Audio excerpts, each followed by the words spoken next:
Hi guys, welcome back to my channel. So today I'm going to be doing a spouse's survival guide video. I'm hoping to start this as a series on my channel of different things that I can talk about in each video about how to get through things or how to figure out things about being a military spouse. And this one in particular is going to be about BMT, or basic military training. If you guys don't know already, my name is Victoria. I am 20 years old and I'm an Air Force wife. My husband Devin is 20 as well, and he is in the Air Force. He is a medical lab technician and he works in the hospital.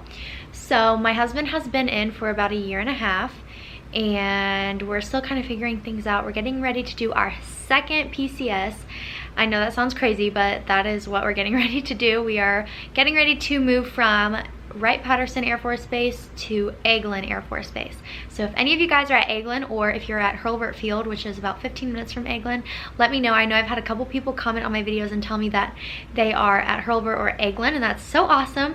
Maybe I can meet some of you guys someday. But yeah, let's just get right into the video. So I feel like overall through Devin's basic experience, I kept pretty positive most of the time. I mean, I had my moments where I was like totally crazy, crying, breaking down, especially the first night, but for the most part I feel like I did a pretty good job. So I wanted to give you guys some tips and just see if I can help any of you in any way, so I hope that I can. So the first way, by the way, I have my little thingies listed on my phone, so that's why I'm looking at my phone, but I worked full-time, so that is my first tip. I know that not all of us military spouses, wives in particular, can work full-time while our husband is deployed or in basic, like I'm talking about here, because you guys have kids.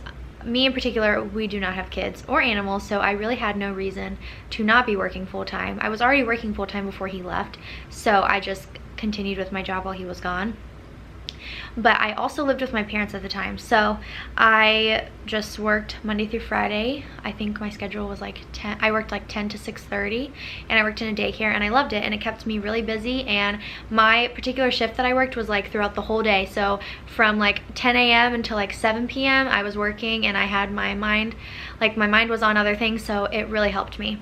The second thing that I have on my list is that I wrote every day. So I wrote Devin a letter every single day.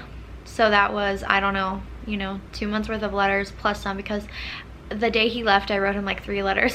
I sent them because I didn't want him to not have any letters to read, because I know that that really helps most trainees while they're at basic. So yeah, I wrote Devin every single day. So I would get up, I would go to work, I would come home, and I had like about a 25-ish minute commute.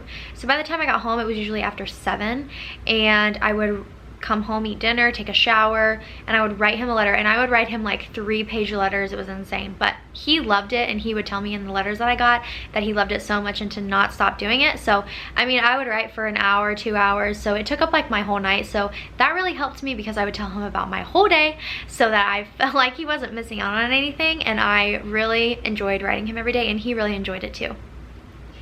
My third thing is that I kept busy outside of work. So like I said, pretty much through the work week, I would just get up, go to work, come home, eat dinner, hang out with like my mom and my dad, and then I would write him letters, take a shower, and go to sleep.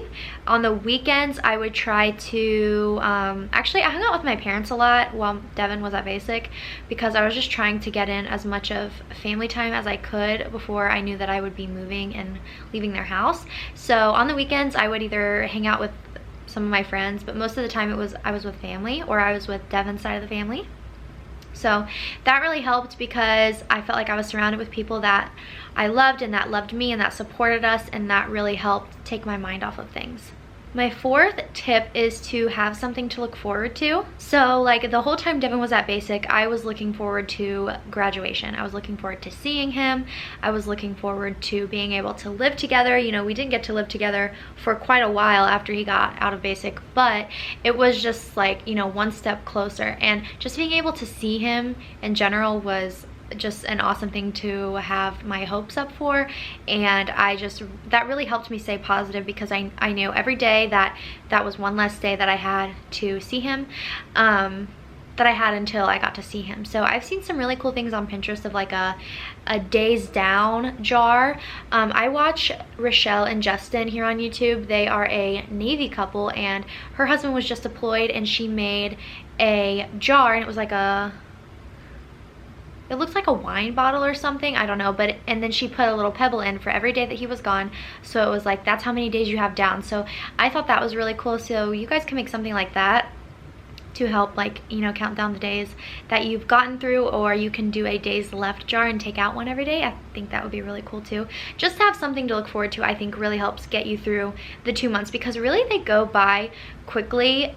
Before you know it, it's like over. I can't even, I remember thinking like I was never gonna get through those 8 weeks that Devin was gone, but it went by so fast. And my last tip is just to be positive. I know this sounds kind of silly, but I just tried to have such a positive attitude, and when people would ask me like how's I doing or stuff like that, I would just be like, you know, I can't believe he's already been gone for 2 weeks, like I only have 6 weeks left.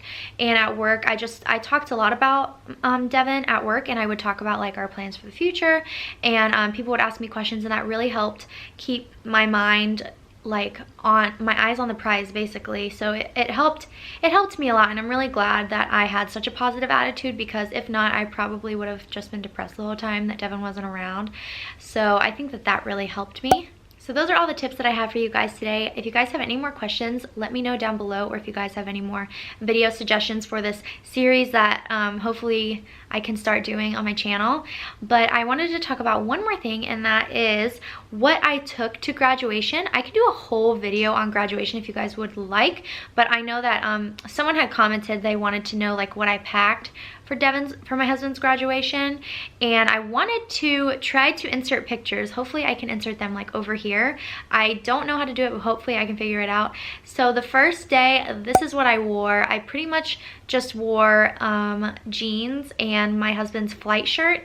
When your husband or significant other is in BMT, you can order like a flight shirt. Like they all have their own like logos and stuff. Devin was in, I don't even remember what flight he was in. I can't even remember. But anyway, so I had a shirt, and then I had Proud Wife put on like the chest part, and I really liked that. So I just wore that for the first graduation day. And that's what a lot of people wore. I saw a lot of people wearing that day if they got the t-shirt. And then the second day, this is what I wore, and I just wore a pretty dress because this was like their official ceremony. Like it was a little bit more fancy, and I wore a blue dress and Devin wore his blues. So the first day they wear their ABUs, which is just the camo, and then the second day they wear their blues. And this is particularly for Air Force, so if your significant other is in a different branch, then it will be different for everybody. But my husband wore his blues the second day, so I wore a pretty blue dress and some sandals because his graduation was in San Antonio, Texas, and it was hot because he graduated in September. No, he graduated in November. Actually, he left in September. But it was still pretty warm, and it was muggy. So that's what I wore the second day.